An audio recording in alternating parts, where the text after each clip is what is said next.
I classified Trini as doing a lot and doing a little. That's like the main flaw of the character. She has so many different roles in the series. Close friend with Kim, Billy's translator, so she's smart too, third in command of the team, but primarily a plot device.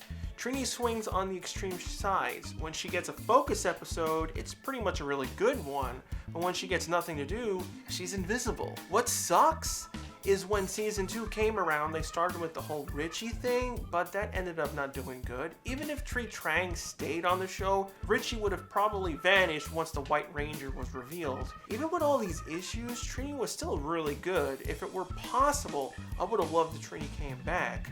She fit the class teacher role better than Tommy did in Dino Thunder. High five! Right out of the gate with the second episode of MMPR, we get the teamwork with Billy and Trini. It's interesting looking back at the choices for the writers because in the Jew Ranger footage, Don and Boy don't get that many episodes that feature them together. It's mainly May and Boy, so having this team up with Trini and Billy was an odd choice. I really enjoyed this one. Trini helps Billy, at the same time Billy helps Trini get over her fear of heights. That was her major issue. This is just the second fight protecting the planet. She's always had this fear of heights, but now it endangers friends and other people, so the problem is compounded even more. Yeah, the episode gets made fun of because of the whole over-the-top acting with, Billy, you're too high! I let that slide. It's the second episode. They're new to the characters. Sad to say, there's better character building in this episode than there's been in seasons like Megaforce. Welcome to Venus Island. I think this is the only time Trini and Tommy work together. This is also an example of a good way to reuse footage from season 1. The second Pudgy Pig episode was the worst way to do it. The other guys are captured, Hallie's captured, all that's left is Tommy and Trini. They gotta figure out a way to do this. It was also a good ruse. Tommy's weak, his powers fail whenever they feel like it, so it forces him to choose. It's a really good moment when Tommy decides to take Hallie's place. He doesn't want him to do it, he's been through too much. This could have easily been a two-parter if they didn't figure out the monster's weakness. No clowning around. Everyone remembers this episode. I think the monster portion is junk, but the US footage was good. For a small show, they rented out an amusement park, they got extras, plus the actor who played the clown was perfect. He turns Trini's cousin into cardboard. Trini is doing everything, trying to be level-headed. This is not working, that's not working. Alpha gets to help out. They have that stupid moment when Sylvia gets soaked.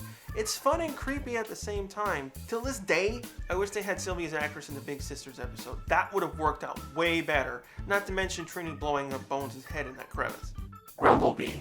This episode was a turning point for both Trini and Billy. For the past year, Billy has been learning a lot from the various monsters, his friends, in order to improve himself. And this was basically Trini's final test. Can you handle being a leader and deciding what people do under you? It was a pretty hectic episode. The other three were tied up. Billy was hit by the poison first. He was faltering because the team lives were really endangered. He's trying not to disappoint Trini. At the same time, Trini is thinking up plans, hearing advice from Zordon, dealing with Billy being poisoned. That balance from being a support to getting him to stop the monster with her. There was pacing issues with the episode, probably due to the limited Jew 2 footage shot. I let a problem like that slide when the story is good. Plague of the Mantis. Another really good Trini episode. This is solely about her. We see her get better at martial arts. A pretty good mentor character, being the same actor that goes on to VR Troopers is a plus. But not just that. Trini never likes directly engaging fights. She'd rather go in other directions. She had no choice here. She had to fight the Mantis to get her friends free. But the episode is really good for another reason. For the most part, monsters on MMPR are pretty dumb. The Mantis monster was one of the first that uses tactics, has a more believable personality.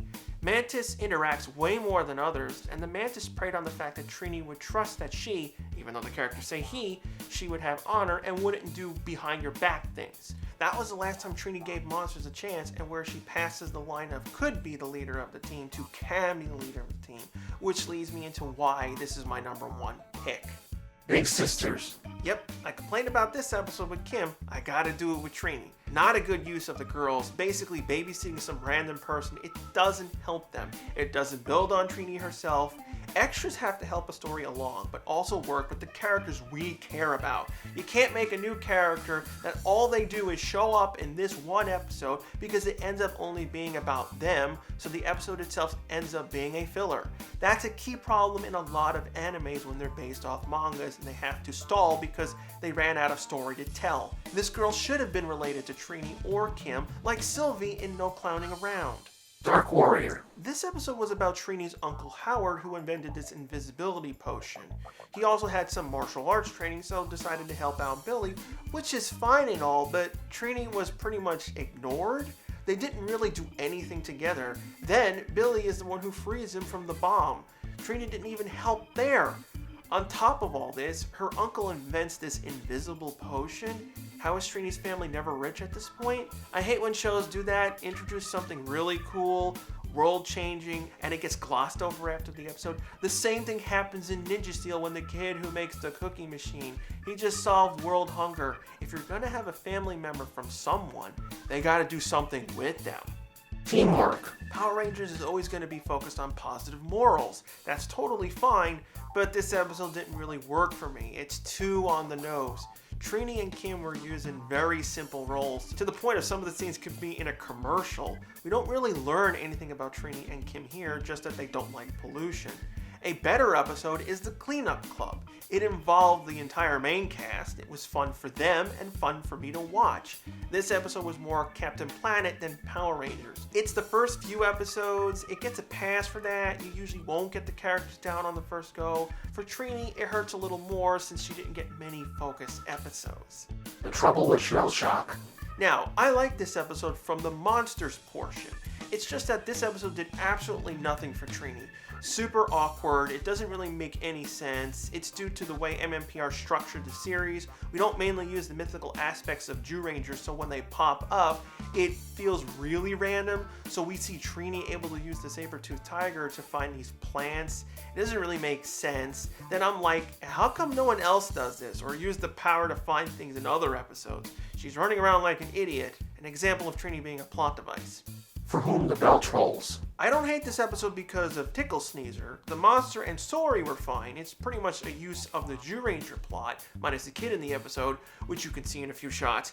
It's really the fact that it's all fake. The entire episode is a dream, so everything was meaningless. I hate that in any media. It just feels like a really bad cop-out, more so than time travel stories doing resets. It should have just been a standard episode, plus this was a Trini episode, and all she did was get stuck in a bottle. Great focus episode. The only thing that was good about this episode is that you can ignore the problem with Billy able to drive a car when season 1 would take place in their freshman year, because Billy graduates in the middle of Zeo and everyone else graduates at the start of Turbo. It doesn't line up. While everyone else has one main defining thing about them, Trini has a wide range of options that gives her a lot of freedom to be adapted into most stories. That's a good thing and a bad thing. The writers just needed to focus more on her rather than help along the other characters. It really sucks that this character can't come back to this universe. No one can replace Tree Trang. What are your favorite episodes, worst episodes? And if you have a suggestion on a topic you'd like me to cover, leave a comment down below. Next up, our fearless leader, Jason.